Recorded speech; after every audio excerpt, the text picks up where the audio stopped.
Hi friends, welcome to my channel. ಇವತ್ತು ಕೃಷ್ಣ ಜನ್ಮಾಷ್ಟಮಿ ವಿಶೇಷ. ಕೃಷ್ಣನಿಗೆ ಪ್ರಿಯವಾದಂಥ ಅವಲಕ್ಕಿ ಲಡ್ಡು ಮಾಡೋಣ. ಕೃಷ್ಣ ಜನ್ಮಾಷ್ಟಮಿಗೆ ಅವಲಕ್ಕಿಯಿಂದ ಮಾಡೋ ಯಾವುದೇ ಪ್ರಸಾದ ಆದರೂ ಕೂಡ ತುಂಬಾ ಶ್ರೇಷ್ಠವಾದದ್ದು. ಹಾಗಾಗಿ ಇವತ್ತು ಅವಲಕ್ಕಿ ಲಡ್ಡು ಮಾಡೋಣ. ಸಾಫ್ಟ್ ಆಗಿ ತುಂಬಾ ಚೆನ್ನಾಗಿರುತ್ತೆ, ಬೇಗನೆ ಕೂಡ ಆಗುತ್ತೆ. ಬನ್ನಿ ಮಾಡೋದು ಹೇಗೆ ಅಂತ ನೋಡೋಣ. ಮೊದಲಿಗೆ ಇದನ್ನು ಮಾಡ್ಕೊಳ್ಳೋದಕ್ಕೆ ಇದಕ್ಕೆ ಬೇಕಾಗಿರೋ ಇಂಗ್ರೀಡಿಯೆಂಟ್ಸ್ನೆಲ್ಲ ಕೂಡ ಹುರ್ಕೋಬೇಕು.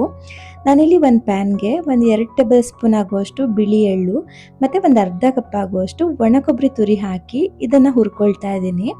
ಎರಡನ್ನೂ ಕೂಡ ಒಟ್ಟಿಗೆ ಹುರ್ಕೋಬೋದು, ಸಪ್ರೇಟಾಗಿ ಹುರಿಬೇಕಂತ ಏನಿಲ್ಲ. ಇವಾಗ ಇದನ್ನು ಕೆಂಪಾಗೋವರೆಗೂ ಹುರ್ಕೋಬೇಕು. ಕೊಬ್ಬರಿ ತುರಿ ಕೂಡ ಸೇರಿಸಿರೋದ್ರಿಂದ ಎಳ್ಳೇನು ಕೂಡ ಸಿಡಿಯಲ್ಲ. ಈ ಥರ ಕೆಂಪಾದ್ಮೇಲೆ ಇದನ್ನು ತೆಗೆದ್ರೆ ಆಯಿತು. ಇವಾಗ ಇದನ್ನು ಒಂದು ಬೌಲಲ್ಲಿ ಎತ್ತಿಟ್ಕೊಂಡಿದ್ದೀನಿ, ಇದು ತಣ್ಣಗಾಗಲಿ. ಮತ್ತು ಅದೇ ಪ್ಯಾನ್ಗೆ ಒಂದು ಅರ್ಧ ಬೌಲ್ ಆಗುವಷ್ಟು ಹೆಸರುಬೇಳೆ ಹಾಕ್ಕೊಳ್ತಾ ಇದ್ದೀನಿ. ಇದಕ್ಕೆ ನಾವು ಅವಲಕ್ಕಿ ಎಷ್ಟು ತೊಗೊಳ್ತೀವೋ ಅದರ ಅರ್ಧದಷ್ಟು ಹೆಸರುಬೇಳೆ ಹಾಕ್ಕೋಬೇಕು, ಆವಾಗ ಚೆನ್ನಾಗಿರುತ್ತೆ ಟೇಸ್ಟು. ಹೆಸರುಬೇಳೆ ಬೇಡ ಅಂತಂದರೆ ಸ್ಕಿಪ್ ಮಾಡ್ಬೋದು, ಆದರೆ ಹಾಕ್ಕೊಂಡ್ರೆ ಒಂದೊಳ್ಳೆ ಟೇಸ್ಟ್ ಕೊಡುತ್ತೆ ಇದಕ್ಕೆ. ಹಾಗಾಗಿ ನಾನಿಲ್ಲಿ ಒಂದು ಅರ್ಧ ಬೌಲ್ ಹಾಕ್ಕೊಂಡಿದ್ದೀನಿ. ಇವಾಗ ಇದನ್ನು ಈ ಥರ ಕೆಂಪಾಗುವವರೆಗೂ ಹುರ್ಕೋಬೇಕು, ಅಂದರೆ ಇದರಲ್ಲಿರೋ ಹಸಿ ಸ್ಮೆಲ್ಲೆಲ್ಲ ಹೋಗಬೇಕು. ಆ ಥರ ಇದನ್ನು ಹುರ್ಕೊಂಡು ಒಂದು ಪ್ಲೇಟಲ್ಲಿ ಎತ್ತಿಟ್ಕೊಂಡಿದ್ದೀನಿ. ಇದನ್ನು ನಂತರ ಪೌಡರ್ ಮಾಡ್ಕೊಳ್ಳೋಣ. ನಂತರ ಅದೇ ಪ್ಯಾನ್ಗೆ ಒಂದು 2 ಟೇಬಲ್ ಸ್ಪೂನ್ ಆಗುವಷ್ಟು ತುಪ್ಪ ಹಾಕ್ಕೊಳ್ತಾ ಇದ್ದೀನಿ. ತುಪ್ಪನ ಸ್ಕಿಪ್ ಮಾಡೋದಕ್ಕೆ ಹೋಗಬೇಡಿ, ತುಪ್ಪ ಹಾಕಿದಾಗ್ಲೇ ಒಂದೊಳ್ಳೆ ಟೇಸ್ಟ್ ಬರೋದು ಇದಕ್ಕೆ. ತುಪ್ಪ ಕರಗಿದ ಮೇಲೆ ಇದಕ್ಕೆ 1 ಬೌಲ್ ಆಗುವಷ್ಟು ಅವಲಕ್ಕಿ ಹಾಕ್ಕೊಳ್ತಾ ಇದ್ದೀನಿ. ನಾನಿಲ್ಲಿ ದಪ್ಪ ಅವಲಕ್ಕಿನೇ ತೊಗೊಂಡಿದ್ದೀನಿ, ಬೇಕಿದ್ರೆ ಪೇಪರ್ ಅವಲಕ್ಕಿ ಕೂಡ ತೊಗೋಬೋದು. ಇವಾಗ ಇದನ್ನು ನಾವು ಈ ತುಪ್ಪದಲ್ಲಿ ಚೆನ್ನಾಗಿ ಅವಲಕ್ಕಿ ಎಲ್ಲ ಗರಿ ಗರಿ ಆಗೋವರೆಗೂ ಹುರ್ಕೋಬೇಕು.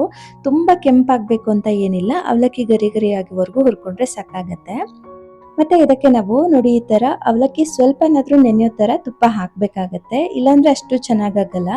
ತುಪ್ಪದಲ್ಲಿ ಅವಲಕ್ಕಿ ಫ್ರೈ ಆದಾಗ ಒಂದೊಳ್ಳೆ ಟೇಸ್ಟ್ ಬರುತ್ತೆ ಇದಕ್ಕೆ. ಹಾಗಾಗಿ ಯಾವುದೇ ಕಾರಣಕ್ಕೂ ತುಪ್ಪನ ಸ್ಕಿಪ್ ಮಾಡೋದಕ್ಕೆ ಹೋಗಬೇಡಿ. ಇವಾಗ ಇದನ್ನು ಚೆನ್ನಾಗಿ ಹುರ್ಕೊಂಡು ತಣ್ಣಗಾಗೋದಕ್ಕೆ ಬಿಡ್ತೀನಿ. ಹಾಗೆಯೇ ಆಗಲೇ ಹುರಿದಿಟ್ಕೊಂಡಿರೋ ಹೆಸರುಬೇಳೆ ಕೂಡ ಪೂರ್ತಿ ತಣ್ಣಗಾಗಿದೆ. ಇವಾಗ ಇದನ್ನು ಪೌಡರ್ ಮಾಡ್ಕೊಳ್ಳೋಣ.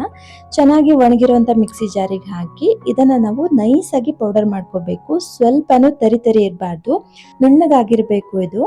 ನಂತರ ಇದಕ್ಕೆ ಹುರಿದಿಟ್ಕೊಂಡಿರೋ ಅವಲಕ್ಕಿನ ಸೇರಿಸ್ಕೋಬೇಕು. ಇವೆರಡನ್ನು ಕೂಡ ಒಟ್ಟಿಗೆ ರುಬ್ಕೊಂಡ್ಬಿಟ್ರೆ ಹೆಸರುಬೇಳೆ ನೈಸ್ ಆಗೋದೇ ಇಲ್ಲ, ಬಾಯಿಗೆ ಸಿಗುತ್ತೆ, ಅಷ್ಟು ಚೆನ್ನಾಗಾಗಲ್ಲ. ಹಾಗಾಗಿ ನಾವು ಇದಕ್ಕೆ ಹೆಸರುಬೇಳೆನ ಫಸ್ಟ್ ಪೌಡರ್ ಮಾಡಿಕೊಂಡು ಆಮೇಲೆ ಇದಕ್ಕೆ ಅವಲಕ್ಕಿ ಸೇರಿಸ್ಕೊಂಡು ನೋಡಿ ಈ ಥರ ತರಿಯಾಗಿ ಮಾಡ್ಕೋಬೇಕು. ಅವಲಕ್ಕಿ ತುಂಬ ನೈಸ್ ಆಗಬೇಕು ಅಂತ ಇಲ್ಲ, ನೋಡಿ ಈ ಥರ ತರಿಯಾಗಿದ್ರೇ ಚೆನ್ನಾಗಿರುತ್ತೆ. ಹಾಗಾಗಿ ಈ ಥರ ಪೌಡರ್ ಮಾಡಿಕೊಂಡು ಇದನ್ನು ಎತ್ತಿಟ್ಕೊಂಡಿದ್ದೀನಿ. ಇವಾಗ ಇದಕ್ಕೆ ಬೆಲ್ಲ ಪಾಕ ಮಾಡ್ಕೊಳ್ಳೋಣ. ಅದಕ್ಕೋಸ್ಕರ ನಾನಿಲ್ಲಿ 3/4 ಬೌಲ್ ಆಗೋಷ್ಟು ಬೆಲ್ಲನ ಕುಟ್ಟಿ ತಗೊಂಡಿದ್ದೀನಿ. 3 ಅಚ್ಚು ಬೆಲ್ಲನ ಈ ಥರ ಕುಟ್ಕೊಂಡು ಒಂದು ಪಾತ್ರೆಗೆ ಹಾಕ್ಕೊಂಡಿದ್ದೀನಿ. ಇವಾಗ ಇದಕ್ಕೆ ಅರ್ಧ ಬೌಲ್ ನೀರು ಹಾಕಿ ಇದನ್ನು ಚೆನ್ನಾಗಿ ಕರಗಿಸ್ಕೊಂಡು ಶೋಧಿಸ್ಕೋಬೇಕು. ಏನಾದರೂ ಕಸ ಕಡ್ಡಿ ಇದ್ದರೆ ಹೋಗಲಿ ಅನ್ನೋದಕ್ಕೋಸ್ಕರ. ಕ್ಲೀನಾಗಿದ್ದರೆ ಹಾಗೇನೂ ಕೂಡ ಹಾಕ್ಬೋದು. ಮತ್ತು ಇದಕ್ಕೆ ನಾವು ತುಂಬ ಕಮ್ಮಿ ನೀರು ಹಾಕಿ ಪಾಕ ಬರೆಸ್ಕೊಂಡ್ಬಿಟ್ರೆ ಲಡ್ಡು ತುಂಬ ಗಟ್ಟಿಯಾಗಿಬಿಡುತ್ತೆ. ಯಾಕಂದರೆ ಇದಕ್ಕೆ ಅವಲಕ್ಕಿ ಹೆಸರುಬೇಳೆ ಎಲ್ಲ ಹಾಕಿರೋದ್ರಿಂದ ಬೇಗನೆ ನೀರು ಎಳ್ಕೊಂಡ್ಬಿಡುತ್ತೆ. ಹಾಗಾಗಿ ಸ್ವಲ್ಪ ನೀರು ಜಾಸ್ತಿನೇ ಹಾಕಿ ಪಾಕ ಮಾಡ್ಕೋಬೇಕು. ಪಾಕ ಅಂದರೆ ತುಂಬ ಒಂದೆಳೆ ಪಾಕ ಈ ಥರ ಎಲ್ಲ ಬರಬೇಕಂತ ಇಲ್ಲ.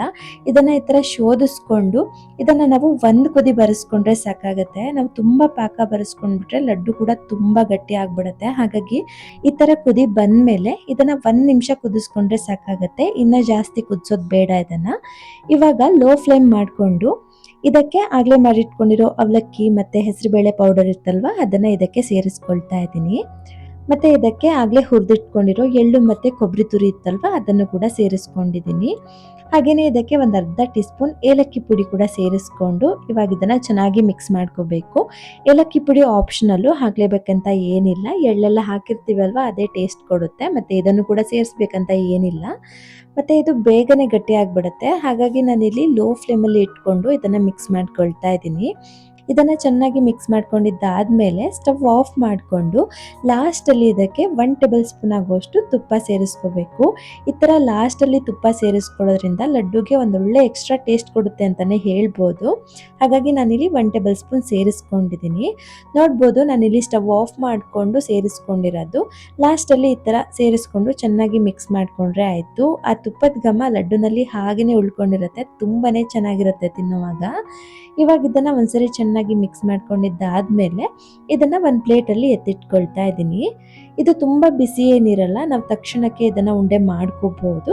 ಒಂದು ವೇಳೆ ತುಂಬ ಬಿಸಿ ಇತ್ತು ಅಂತಂದರೆ ಒಂದು 5 ನಿಮಿಷ ಬಿಟ್ಟು ಆಮೇಲೆ ಇದನ್ನು ಆರಾಮಾಗಿ ಉಂಡೆ ಮಾಡ್ಕೋಬಹುದು.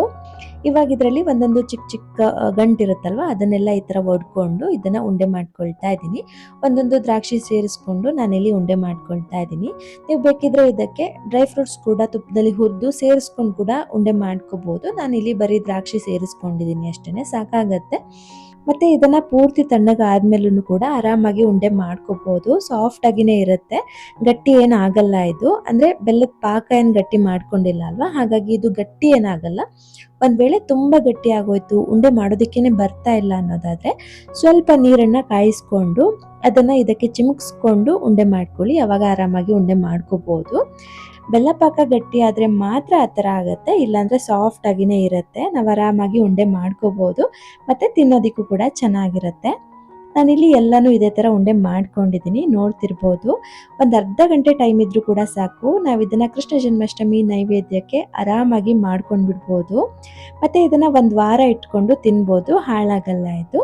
ಹಾಗೆಯೇ ನಿಮಗೇನಾದರೂ ಈ ವಿಡಿಯೋ ಇಷ್ಟ ಆಗಿದ್ದರೆ ಪ್ಲೀಸ್ ಒಂದು ಲೈಕ್ ಮಾಡಿ, ಶೇರ್ ಮಾಡಿ, ಮತ್ತು ಯಾರೆಲ್ಲ ಸಬ್ಸ್ಕ್ರೈಬ್ ಮಾಡದೆ ನೋಡ್ತಾ ಇದ್ದೀರಾ ಪ್ಲೀಸ್ ಸಬ್ಸ್ಕ್ರೈಬ್ ಮಾಡ್ಕೊಳ್ಳಿ ಅಂತ ಹೇಳ್ತಾ ಸಿಗೋಣ ಮುಂದಿನ ವಿಡಿಯೋದಲ್ಲಿ. Thanks for watching.